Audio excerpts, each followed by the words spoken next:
News super one, सत्याचा बुलंद आवाज। अशाच ताज्या महत्त्वपूर्ण घडामोडी बघण्यासाठी सबस्क्राइब करा न्यूज सुपर वन। आम्हाला न्याय मिळाला पाहिजे। शेतीसाठी पाईपलाईन नेण्याच्या कारणावरून शेतकऱ्यांना अतिक्रमण धारकांनी मारहाण केल्याचा प्रकार समोर आलाय। याबाबत राहुरी पोलीस स्टेशन येथे गुन्हा दाखल करण्यात आलाय। गोविंद भाऊसाहेब कोतकर, वय 45 वर्ष, धंदा शेती, राहणार करजगाव, तालुका राहुरी, जिल्हा अहिल्यानगर यांनी दिलेल्या फिर्यादीत म्हटले आहे की मी शेती व्यवसाय करून आमच्या कुटुंबाचा उदरनिर्वाह करतो। माझी शेती करजगाव शिवारात शेत गट नंबर 100/2 मध्ये 65R अशी आहे। सदर शेतजमिनीच्या पिकाला पाणी देण्याकरता गेल्या 1.5 वर्षांपासून मी तसेच आमच्या गावातील इतर लोकांनी पाईपलाईन केल्या असून ग्रामपंचायत हद्दीची गट नंबर 28 मध्ये अतिक्रमित करून राहत असलेले लोक हे सदर जमिनीमधून पाईपलाईन होऊ देत नसल्यामुळे आम्ही तहसीलदार यांना लेखी अर्ज करून त्यांनी पाईपलाईन होण्याकरता आदेश मंजूर केला। दिनांक 23 जानेवारी रोजी दुपारी 12 वाजेच्या सुमारास मी तसेच गावातील हबीब बालम पठाण, बाळासाहेब चंद्रभान गायके, अरुण गोरक्षनाथ कोतकर, लक्ष्मण एकनाथ कोतकर, बबन कारभारी लोंढे, संजय गंगाधर चौधरी, गोविंद भाऊसाहेब कोतकर, दिलीप चांगदेव गडाख, गणेश सोपान कोबरणे, इमाम इस्माईल पठाण, आप्पासाहेब सूर्यभान गायके, बापूसाहेब गोपीनाथ गायके, ज्ञानदेव गोरक्षनाथ कोतकर, शमीना इस्माईल पठाण, शकीला हबीब पठाण, सुनीता आप्पासाहेब गायके, विमल दिलीप बडाख, आशा सोपान कोबरणे, ज्योती ज्ञानदेव कोतकर, शोभा बापूसाहेब गायके, मनीषा अनिल लोंढे, नलिनी गोविंद कोतकर, अनिता गंगाधर लोंढे असे सर्वजण गट नंबर 28 मधील जमिनीमधून पाईपलाईनचे काम करण्याकरता तहसीलदार राहुरी यांच्या अतिक्रमण मंजुरी आदेशानुसार मोजणी अधिकारी पोलीस बंदोबस्तासहित हजर असताना गट नंबर 28 मधील अतिक्रमणामध्ये राहणारे खंडू देवीदास गांगुडे, संतोष देवीदास गांगुडे, सुभाष विश्वनाथ गांगुडे, महेश सुभाष गांगुडे, किसन सुभाष गांगुडे, दत्तात्रय सुभाष गांगुडे, गणेश देवीदास गांगुडे, पार्वताबाई देवीदास गांगुडे, उषा सुभाष गांगुडे आणि इतर 6 जण राहणार करजगाव, तालुका राहुरी, जिल्हा अहिल्यानगर आले आणि ते म्हणू लागले की तुम्ही या जागेतून पाईपलाईन करायची नाही असे म्हणून शिवीगाळ करू लागले। यावेळी मोजणी अधिकारी तसेच पोलीस अधिकारी आणि ग्रामपंचायतचे ग्रामसेवक, तलाठी, सर्कल असे समजावून सांगत असताना या लोकांनी शिवीगाळ करून दमदाटी करून तुम्ही कसे काय पाईपलाईनचे काम करता, तुमच्याकडे पाहतो असे म्हणून इतर लोकांना शिवीगाळ दमदाटी करून मारहाण करू लागले।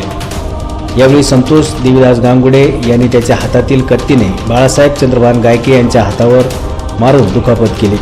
तसेच सना शोएब पठाण हिला उषा सुभाष गांगुडे हिने ब्लेडने तोंडाच्या खाली दाढीवर मारून दुखापत केले। गणेश देवीदास गांगुडे यांनी लोखंडी रॉडने नलिनी गोविंद कोतकर हिच्या डोक्याला आणि हाताला मारहाण करून दुखापत केली। तसेच गलुरीचा खडा पायावर मारून दुखापत करण्यात आली। तसेच इतर लोकांनाही लाथाबुक्यांनी आणि हाताने मारहाण करून दुखापत करण्यात आली। तसेच तुम्ही आमच्या विरुद्ध तक्रार केली तर आम्ही तुमच्यावर ॲट्रॉसिटीचा गुन्हा दाखल करू आणि जीवे मारून टाकू अशी धमकी देण्यात आली। आम्हाला मारहाण झाल्याने आम्ही राहुरी पोलीस स्टेशन येथे तक्रार देण्याकरता आलो असता त्यावेळी पोलिसांनी आम्हाला मेडिकल दिल्याने ग्रामीण रुग्णालय येथे उपचार करण्यासाठी गेलो असता तेथेही या लोकांनी येऊन गोंधळ घालून ग्रामीण रुग्णालयाच्या काचांची तोडफोड करून शोएब इस्माईल पठाण यास महेश सुभाष गांगुडे आणि त्याची पत्नी आणि इतर 3 ते 4 लोकांनी मोटारसायकल थांबून लाथाबुक्क्यांनी मारहाण करून मोटारसायकल फोडून नुकसान केले। अशा तक्रारीवरून राहुरी पोलीस स्टेशन येथे गुन्हा दाखल करण्यात आला। यावेळी बोलताना गावातील शेतकरी म्हणाले की आमच्यातील काही गावकऱ्यांचा यात सहभाग नसूनही त्यांच्यावर खोटे गुन्हे दाखल करण्यात आले आहेत। प्रशासनाने पाईपलाईन पूर्ण करून द्यावी आणि आम्हाला न्याय द्यावा अशी विनंती यावेळी करण्यात आली। या सर्व शेतकऱ्यांना रोखलेला आहे, पाईपलाईन पूर्ण होऊन देत नाही। त्यांनी 28 गट नंबर मध्ये अतिक्रमण केलेलं आहे। ते चांदेगाव या ठिकाणचे रहिवासी असून त्यांचे त्या ठिकाणचे उतारे आहेत। या सर्व शेतकऱ्यांचे पाईपलाईन पूर्ण व्हावेत अशी आम्ही वारंवार शासनाकडे मागणी केलेली आहे। अजूनही आमच्या 1.5 वर्षापासून त्या मागणीला पूर्णता आलेली नाही. सर्व लिगली प्रोसिजर आमच्याकडे पूर्ण झालेले आहे आणि ह्या शेतकऱ्यांना लवकरात लवकर न्याय मिळावा, नाहीतर आम्हाला उपोषण करण्याची वेळ येईल. आमची पाईपलाईन पूर्ण झाली पाहिजे. आमची पाईपलाईन पूर्ण झाली पाहिजे. आम्हाला न्याय मिळाला पाहिजे. आम्हाला न्याय मिळाला पाहिजे. आम्ही जे गांगुर्डे जे कुटुंब आहे त्यांचं मौजे चांदेगाव येथे गट नंबर 144 मध्ये क्षेत्र आहे आणि ते कधी कुठल्याही शासनाच्या घरकुल योजनेशी तर ह्या गावात पात्र होऊ शकत नाही. कारण शासन म्हणतं ज्याला जमीन आहे 1 गुंठा तो भूमिहीन नसतो, तर यांना 4 ते 7 गुंठे जमीन येते, काही भूमिहीन होऊ शकत नाही. तर यांनी काही लोकांना वेठी धरू नये अशी विनंती. मौजे करजगाव. माझे नाव अण्णासाहेब कृष्णा देठे. मी ग्रामपंचायतचा विद्यमान उपसरपंच आहे. मौजे करजगाव येथील ग्रामपंचायत मालकीच्या गट नंबर 28 मध्ये आदिवासी कुटुंब इथं अतिक्रमण करून राहतात. बरं, ते राहतात तर राहतात, ते काही सोयीनं राहत नाही. महिला मुलं यांना यापूर्वी पुष्कळ मारहाण त्यांनी केलेली आहे. करजगाव ग्रामपंचायतने ग्रामसभेमध्ये नदीचं पावसाचं वाहतं पाणी शेतकऱ्याला उचलण्यासाठी परवानगी दिलेली आहे रितसर, आणि अशी रितसर परवानगी दिली आहे आणि जलसंपदा विभागाने ही परवानगी आणि NOC दिली आहे. सर्व बाबी कायदेशीर असताना आणि तत्कालीन यापूर्वी जे त्यांची आता बदली झाली आणि त्यांचं प्रमोशन झाले, ते उपजिल्हाधिकारी झाले आहेत नामदेव पाटील साहेब तहसीलदार, यांनी सायपन केस 06-20-25 नुसार सक्त आदेश दिलेला आहे आणि अर्जदारांचा अर्ज सायपनवाल्यांचा मंजूर केलेला आहे. असं असताना सर्व कायदेशीर पुरावे असताना आणि केवळ कॅटेगरीचा नावाखाली वेठी धरण्याचं काम चालू आहे. यापूर्वीही या माजी सरपंच असणाऱ्या अण्णासाहेब कोतकर यांना अशाच प्रकारे खोट्या नाट्या गुन्ह्यात त्यांनी अडकवलेला आहे आणि काल त्यांनी पोलीस प्रशासनाला आणि तहसीलदार साहेब आणि गटविकास अधिकारी साहेब आणि पोलीस निरीक्षक साहेब यांना निवेदनाद्वारे धमकी दिलेली आहे. जणू का 2 तारखेपर्यंत आम्हाला न्याय नाही मिळाला तर आम्ही प्राणांतिक उपोषण करू. ठीक आहे, तुम्ही उपोषण करू शकता, पण कायद्याच्या चौकटीत उपोषण केलं पाहिजे. तुम्ही जर आज 2000 लोकांना जर नडत असेल आणि चुकीच्या मार्गाने उपोषण करीत असेल तर त्या गोष्टीला काही अर्थ नाही. तर देशसेवेमध्ये असणारे किरण लोंढे यांच्या मातोश्री बोलल्या, जर देशसेवेचा माणसाला इतका त्रास असेल मला किती होईल. याबाबत तहसीलदार साहेब आणि पोलीस निरीक्षक यांनी आम्हाला आतापर्यंत चांगल्या प्रकारची वागणूक दिलेली आहे, परंतु जो तारखेला प्रकार घडला आणि आम्ही पोलीस अधीक्षक साहेब यांच्याकडे सशुल्क भरून पोलीस बंदोबस्त मागितला, तर अधीक्षक साहेबांनी आम्हाला ते 2 पोलीस कर्मचारी न देता आम्हाला जर कमीत कमी अशी दहशतीचं वातावरण आम्हाला 10 ते 15 पोलीस जर असते तर असा प्रकार इथं घडला नसता. आणि माझी प्रशासनाला अशी नम्र विनंती आहे, आम्हाला वेळोवेळी तुम्ही सहकार्य केलं, आम्ही तुमच्या विरोधात जात नाही, पण याची सखोल चौकशी तुम्ही करावी. कारण ते जर तुम्हाला आंदोलनाची धमकी देत असेल तर पुढे आमच्यावर अन्याय होत असेल तर आम्हाला आंदोलनासारखी भूमिका घ्यावा लागेल. यात काही मात्र शंकाने आम्ही घेणार नाही, पण तुम्ही तुमच्या लेवलला येऊन त्यांना समजावून सांगण्याचा प्रयत्न करा अशी मी विनंती करतो. करजगाव ग्रामपंचायतने 14 शेतकऱ्यांना 28 गट नंबरमधून प्रवाही पाणी उचलण्यासाठी प्रवरा नदीमधून परवानगी दिली होती, ठराव दिले होते. त्यानंतर जलसंपदा विभागाने शेतकऱ्यांना रितसर परवानगी दिली. त्यानंतर शेतकऱ्यांना पाणी उचलण्यासाठी एक आदिवासी कुटुंब अतिक्रमण करून तेथे राहत आहे, त्यांनी वेळोवेळी त्रास दिला. तत्कालीन तहसीलदार नामदेव पाटील यांनी तेथे येऊन 2 वेळेस तेथे समक्ष पाहणी केली, तर त्यावेळेस पण ते आदिवासी कुटुंब त्यांची आडमुठेपणाची भूमिका होती. हे जे शेतकरी आहे हे गोरगरीब शेतकरी आहेत आणि यांच्यावर ते आदिवासी कुटुंब अॅट्रॉसिटी सारख्या गंभीर गुन्हा दाखल करू असे धमकी देत असतात. शेतकऱ्यांची विनंती आहे की फक्त आम्हाला पाणी उचलण्यासाठी परवानगी पाहिजे, तर ती परवानगी शासनाने दिली होती त्यांना. तर एक प्रशासनाला विनंती आहे का 23/1/2026 रोजी ज्यावेळेस तहसीलदार साहेबांच्या आदेशाने तेथे मंडल अधिकारी, पोलीस प्रशासन हे उपस्थित असताना त्यावेळेस त्या आदिवासी कुटुंबांनी हे जे गोरगरीब शेतकरी होते यांना मारहाण करून शेतकऱ्यावरच खोटे गुन्हे दाखल करण्यासाठी राहुरी पोलीस स्टेशन येथे गेले. तर तेथे पण शेतकऱ्यांना मारहाण केली. तिथे ग्रामीण रुग्णालय राहुरी येथे काचांची तोडफोड व तेथे गाड्यांचे पण नुकसान शेतकऱ्यांच्या केल्या आणि गलुलीचा वापर शेतकऱ्यांवरती ते पण झालेला आहे. आणि शेतकऱ्यांची मॅडम एक जात आहे मॅडम, तर शेतकऱ्यांची जात आहे मुस्लिम शेतकरी याच्यामध्ये मॅडम याच्यामध्ये दलित शेतकरी आहे, याच्यामध्ये मराठा शेतकरी आहे आणि समोरचे जे आदिवासी कुटुंब आहे ते जातीची ढाल करून शेतकऱ्यांबरोबर प्रयत्न करतात मॅडम. आणि दुसरा विषय मॅडम असा आहे याच्यामध्ये या शेतकऱ्यांनी रितसर SP ऑफिसमधून रितसर सशुल्क चार्ज भरून पोलीस बंदोबस्त पण घेतलेला होता मॅडम. तर कृपया विनंती आहे प्रशासनाला पण आणि पोलीस प्रशासनाला पण महसूल विभागाला पण का या शेतकऱ्याचे गोरगरीब शेतकरी यांनी बँकेचे लोन उचलून पाईप आणलेले आहे मॅडम आणि तेथे पाईपलाईन करण्यासाठी आज 1.5 वर्षापासून प्रशासनाची उंबरठी झिजू राहिले, पुढऱ्यांची पण उंबरठी झिजू राहिली. कृपया विनंती आहे की या प्रकरणामध्ये प्रशासनाने महसूल प्रशासन, पोलीस प्रशासन व पंचायत समिती विभाग यांनी विशेष लक्ष घालून हे काम लवकरात लवकर शेतकऱ्यांचे मार्गी लावावे. आणि जे आदिवासी कुटुंब आहे ते पण आमचे बांधव आहे. उद्या सगळ्यांना गावामध्ये गुण्यागोविंदांनी राहायचं आहे. आमची एक विनंती आदिवासी बांधवांना पण की तुम्ही खोटे गुन्हे दाखल करू नका. आज जी परिस्थिती आहे का आज आमचे एक मेजर आहे, आमचे मित्र ते आज देश सेवेत सीमेवर आहे आणि त्यांच्या ते एकुलते एक येते तर त्या एकट्या इथं राहतात, तर त्यांना सुद्धा मारहाण झाली आहे. आणि एक अपंग आहे आमच्यामध्ये, तर त्यांच्यावर सुद्धा खोटे गुन्हे दाखल करण्याचा प्रयत्न करतात.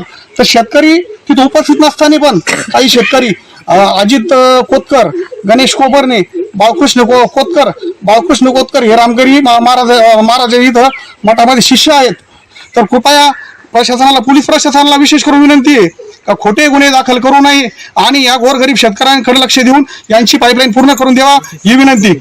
सुनीता आप्पासाहेब गायके, राहुरी तालुक्यात आम्ही करजगाव ते राहायला आहे.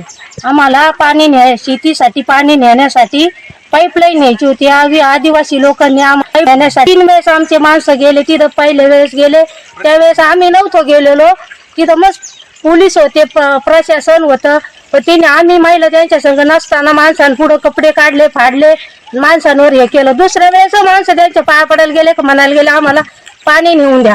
त्यांनी आम्हाला पाणी न्यायला अडवलं. मग महिला पळत घरून गेल्या. त्या माणसांनी गलुलीन माणसांवर वार चालू केले. आम्हाला दाखवता येणं इतके दगड आणलेले आहे.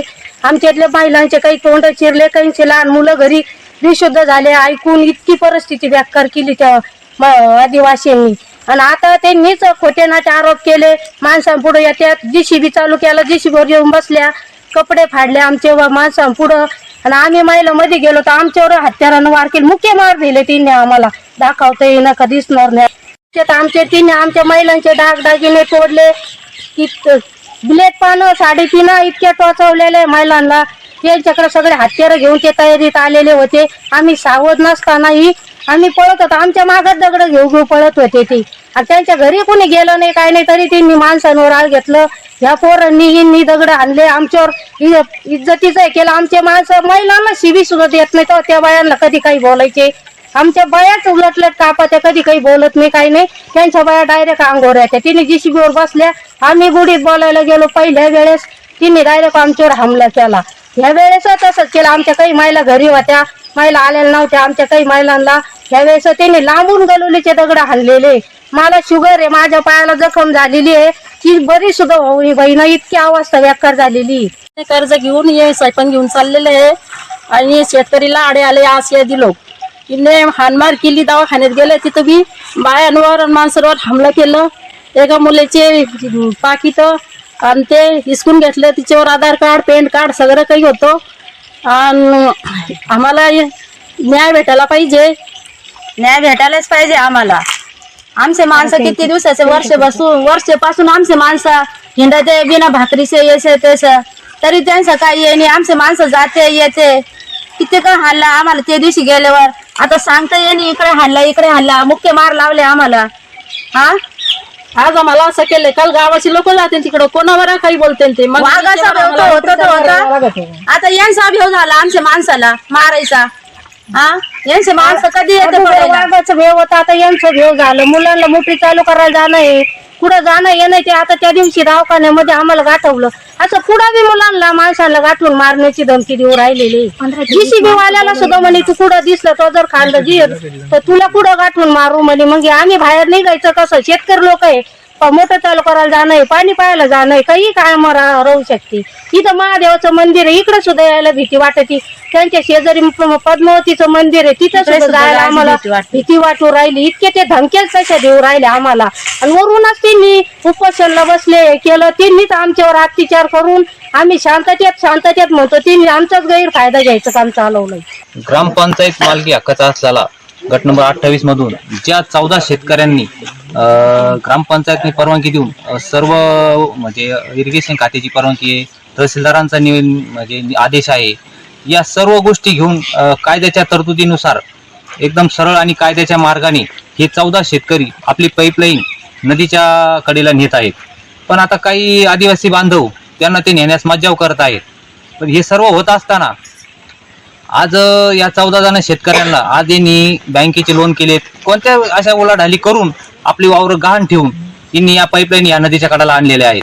आणि आज तिथं त्यांच्या पाईपलाईन पूर्ण होत नसल्यामुळे त्यांचं खूप असं नुकसान शेतीचं होत आहे. आता एवढं सर्व करत असताना त्यांना खोटे गुन्हे दाखल करण्याची अशी धमकी मिळत आहे. त्यामुळे ते हवालदिल झालेले आहेत. आज ते घाबरून गेलेले आहेत पूर्णपणे. आणि घाबरले असताना आज ते इकडं म्हणजे कुणीकडे भटकायला आपल्या शेती करणं त्यांचं मुश्किल झालेलं आहे. ते आता त्यांचे वावर जाण्यास सुद्धा घाबरून राहिलेत का कुणी येतं काय मारतं काय, अशी परिस्थिती झालेली आहे. आज मी तिने सांगायचं असं की ग्रामपंचायतने त्यांना सर्व परवानगी दिलेल्या आहेत. आज ग्रामपंचायत संपूर्ण 7 जणांची आमची बॉडी आहे. आज हे 7 ते 7 जण जे ग्रामपंचायत सदस्य आहेत, सरपंच आहेत, हे सर्व यांच्या पाठीमागे आहेत.